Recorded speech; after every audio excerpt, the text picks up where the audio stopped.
Hey there, I'm Jackie Ferris. This week on the 302, we are in historic Odessa at the Collins Sharp House, where just over my shoulder, we're learning hearth cooking. It's a little more complicated, but equally as delicious. I hope you have your appetite. The 302 is cooking up something special just for you.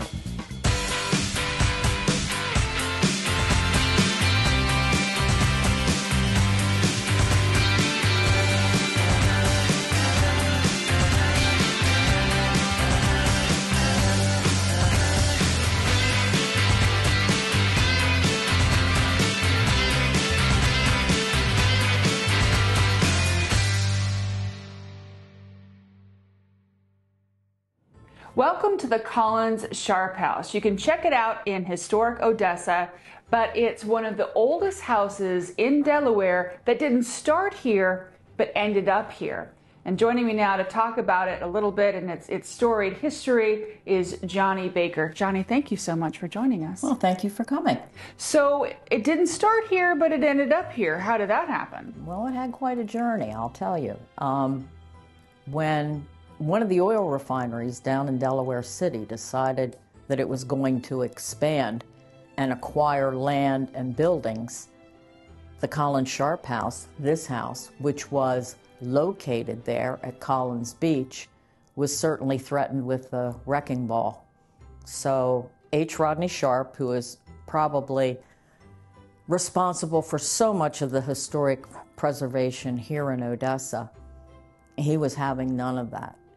So he procured the house, and he actually had it cut off of its foundation, put on the back of a flatbed truck, and brought here in the early 60s to Odessa. According to some of the locals who remember that, it was quite a day. But it wasn't the entire house. He had cut the house in half almost. He had discarded some of the additions that really weren't appropriate to this town. He even took the foundation stones, numbered them, and had them reassembled here in Odessa on this land. And then the house was placed there, and then it was restored back to the way that it looked from, I'd say, about the time it was built around 1700 to the 1740s when that other addition was put on. I guess it must have been quite a spectacle when all this was going on. Yeah, and this is a small town. So any event like that is major. When you look into records, were people talking about it? Yes, we have some old news journal articles, and you see people who were actually taking their lawn chairs and putting them out in their yard and watching this little house come right up the road very carefully. Well, they say a picture speaks 1,000 words, and the pictures of the house moving are really amazing when you take a look at them. And you can see, the holes in the walls and the wallpaper in between the two main rooms on the first floor looks very much the way it does today, the way it was back then. Yes, it does, and it's always something that our visitors like to see. And although it doesn't really fit the time period that we interpret here, we've left it there because it's an outstanding example of hand-block wallpaper. Absolutely. And it's kind of unique in the way it was done because there are two different, ideations of the house. One's the original, and then they built on, and they kind of talk about how they Well, they were wallpapering exterior overlapping siding, like a shiplap siding, and instead of putting some kind of what to us would be something like drywall or plaster over it for a flat surface, I guess for expediency, they just went and followed the contours of the paneling. Shingles be darned, you're getting wallpaper. Yep. So when you come in and you visit the Collins Sharp House, one of the things that you're struck by when you come in this room is just how big it is and the paneling. Is this the way it would have been laid out back in the day? Yeah, very much so. I mean, this was a nice home. This would be the home of a gentleman. This would be the home. Well, it was called a plantation house. And unlike a lot of the houses in Delaware, which around the 1700s were your typical log house, dirt floor. This had fine paneling. This had wooden floors, glass windows, these little decorative cupboards that you see. This was a lovely home. And what you see here, the bones of it, excluding maybe the furnishings, this is the way it looked. This is the real deal. Absolutely. Talk to us a little bit about the portrait. Isn't she lovely? She looks like she's not very happy, unfortunately. No, this is Angelina Collins Huggins, and there were 3 generations of Collinses who lived in this house down on the Delaware River. And she was one of them, and this portrait was done. She sat for it, believe it or not, when she was 24 years old. This shows you that living in the 18th century could be hard. Absolutely. It's really interesting that she's wearing like lace and she's all 24 years old. Now, would she be a married woman or at this time? She did eventually marry. She was one of 7 siblings. But many of the people living here in Odessa in the 18th century were Quakers and Methodists. And her clothing really shows that. I mean, the clothing is beautiful. It looks like it's very, very well made. It's quality goods, but it's very modest, not the least bit showy. No. Now, one thing that pops out when you're looking at everything in here is the glass box. What's in the box? That's a little purse that was found between the floorboards in the oldest part of this house. And in it were 2 coins, one of which was dated 1723. So that means that this house predates that date. Any kind of artifact that you find, it has some intrinsic value, but its real value is what can it tell you about the people who lived here. And what that coin in the purse told us was that people were living here before that date. And it helps us date the house. Absolutely, and there's so much to learn about the house. And when we return, we're going to find out what it was like to cook in this house. Stay with us.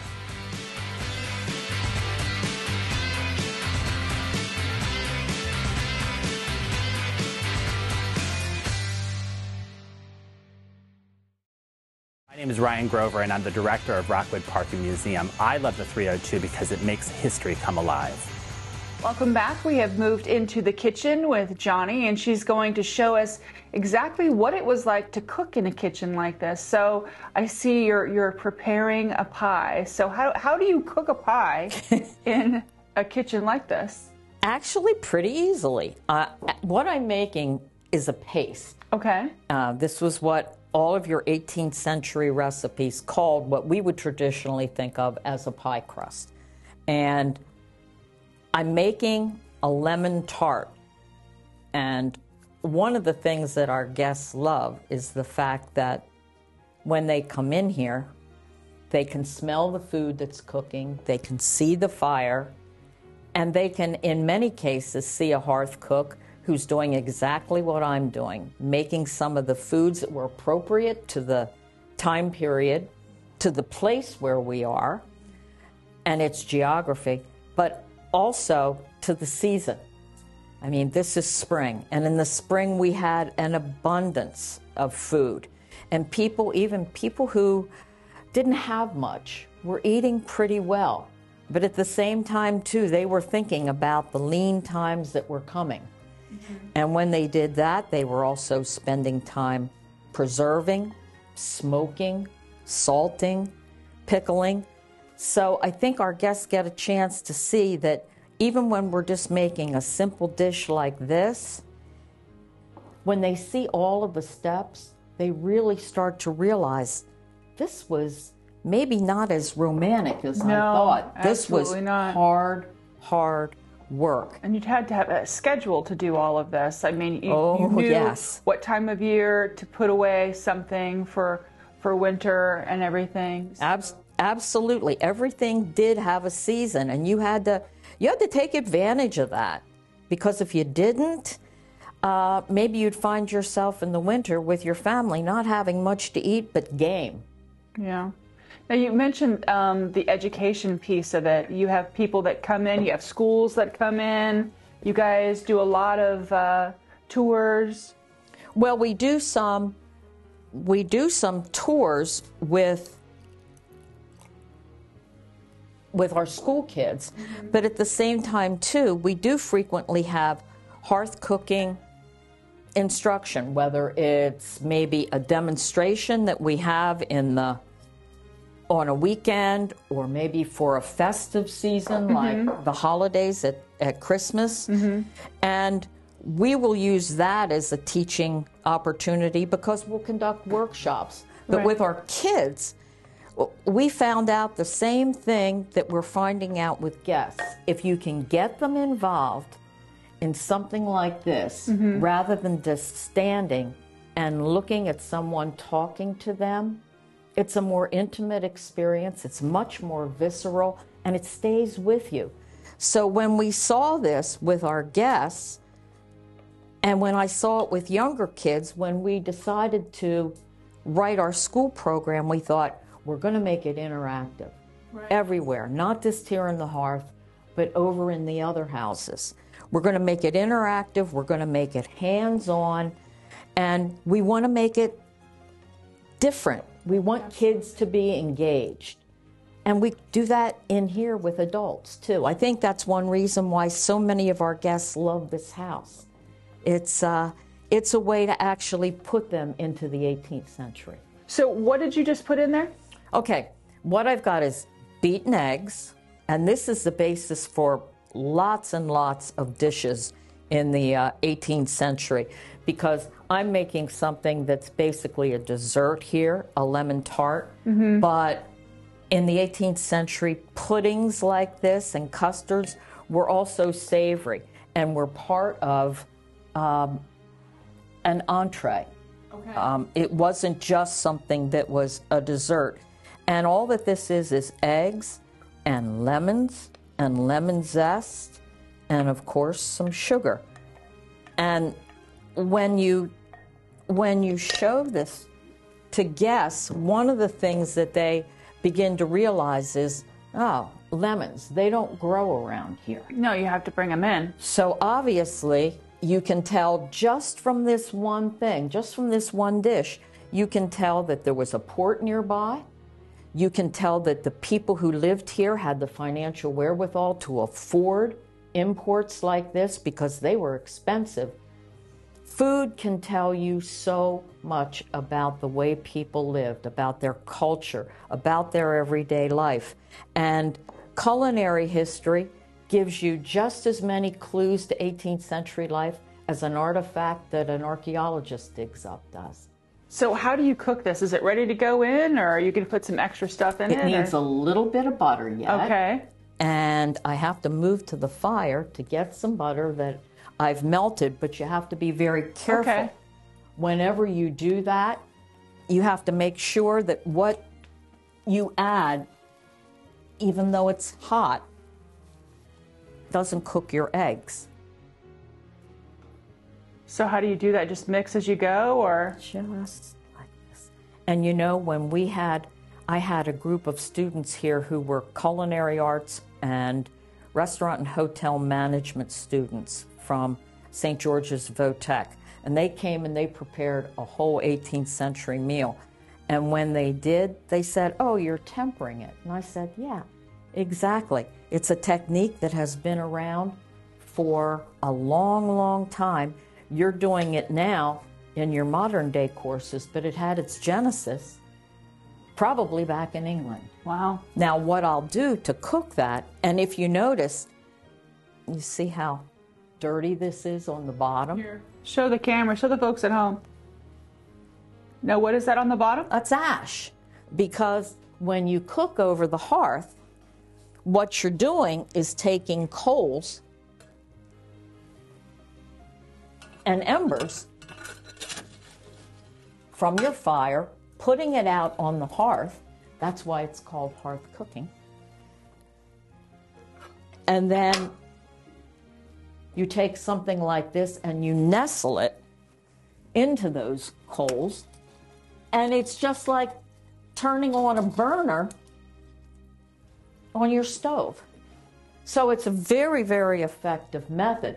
So many people think of the stereotype of 18th century cooking as being the big cauldron over the fire. Most of the time that cauldron had water in it. Right. They were doing their cooking down here. That hearth was the workhorse of their cooking. So now this goes over there? It's going to go over there, but it has to go into an oven. Okay. And I do have an oven there. All righty. Let's take a look at that. All right. I'm going to have to set it up for you. And just explain to us what you're doing. Of course. I'm going to get some coals from the fire again. And I'm going to take one of these large, we think of them today as Dutch ovens, and they're called that for a reason. They are ovens. And I'm going to take this.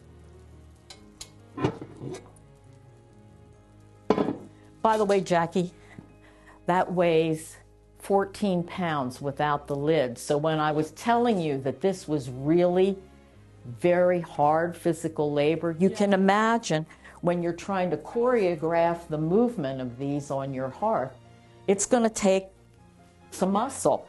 And then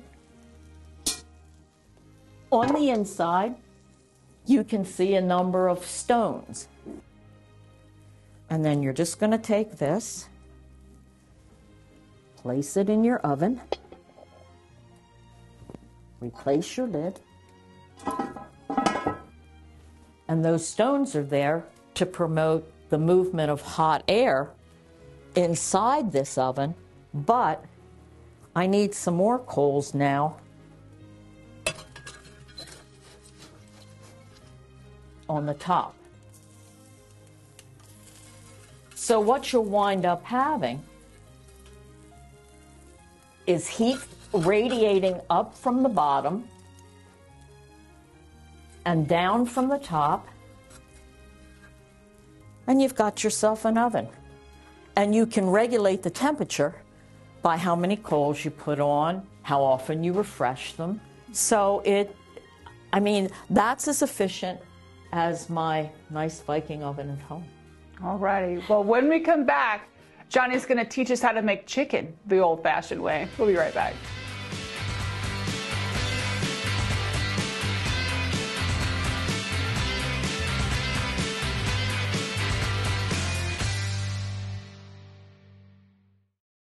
Hi, my name is Nataki Oliver, gallerist of the Soul Firm Art Gallery. Here in the 302, we believe artists deserve red roses and red dots.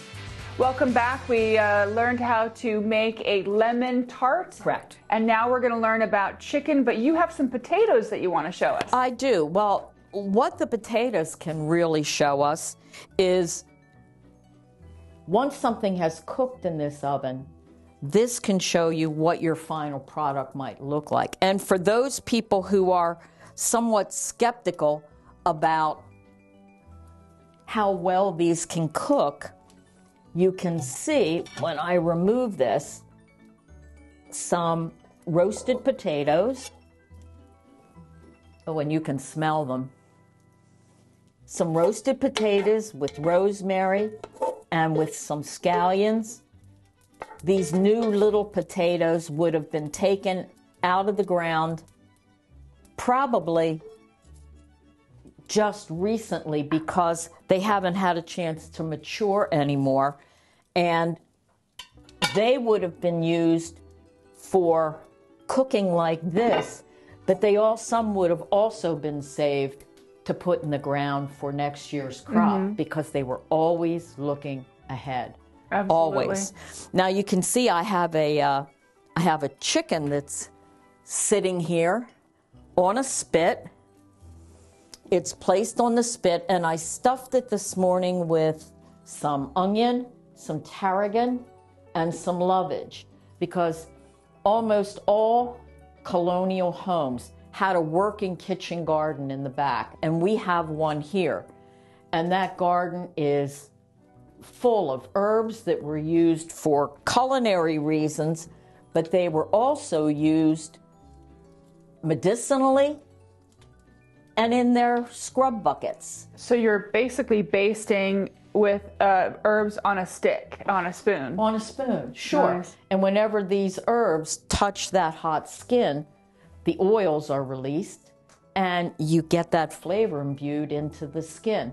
And I can probably lift that and let it rest and carve it, in about 15 or 20 minutes. So how long does it take to do a chicken that way? And how often do you have to turn it? Well, you turn it frequently. That was why you had children in your kitchen. That was probably one of their jobs, to turn that. Or in some cases, they were out getting wood. They were watching the fire. This wasn't a free ride for anybody. Even for the kids, there was a lot of work to be done here to support their parents. And this chicken, if I have it the way it is now with a fairly low fire and I wanted it to cook slowly today, it would take about an hour, a chicken this size. But when you look at it, you think it's kind of scrawny and little. Yeah. But that's about where the chickens got to be. In the 18th century. They were free range, and as soon as they stopped laying, they wound up on the spit or in the stew pot. And we didn't eat as much back then as we do now in terms of food, did we?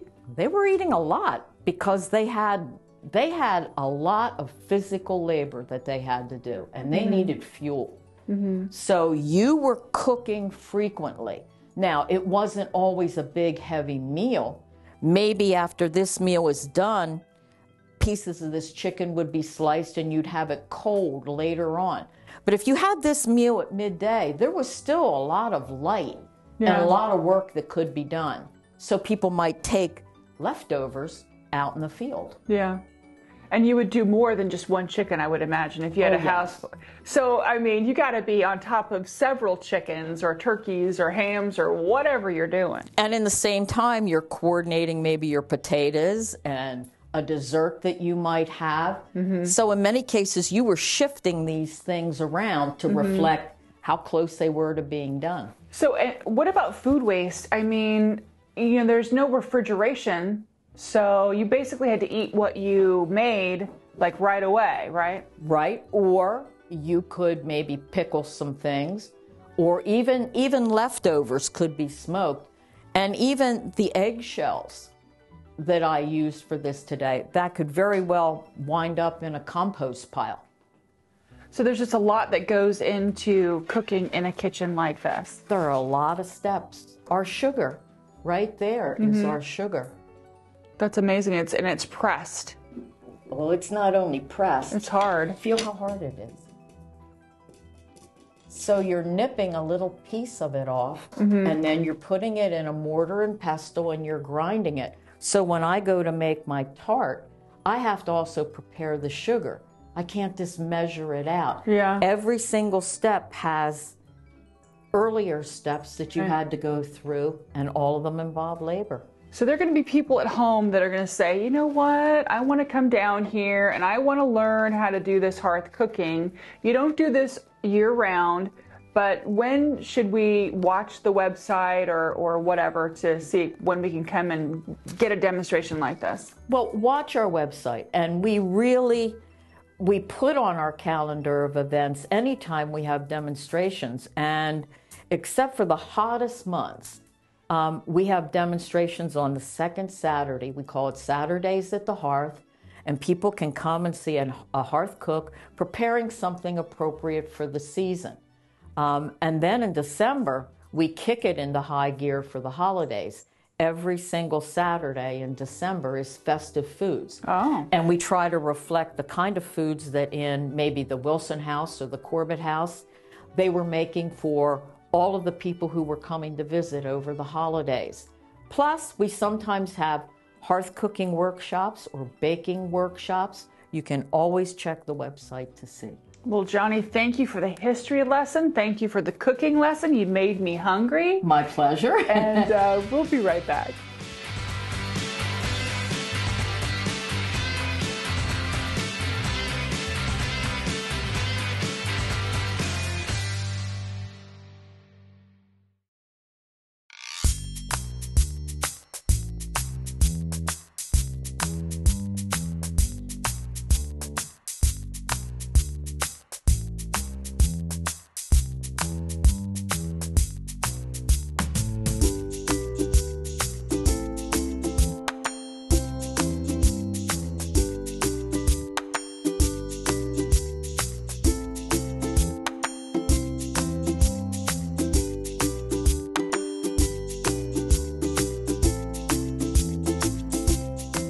For more information on all of the cool things you can see in Odessa, visit historicodessa.org.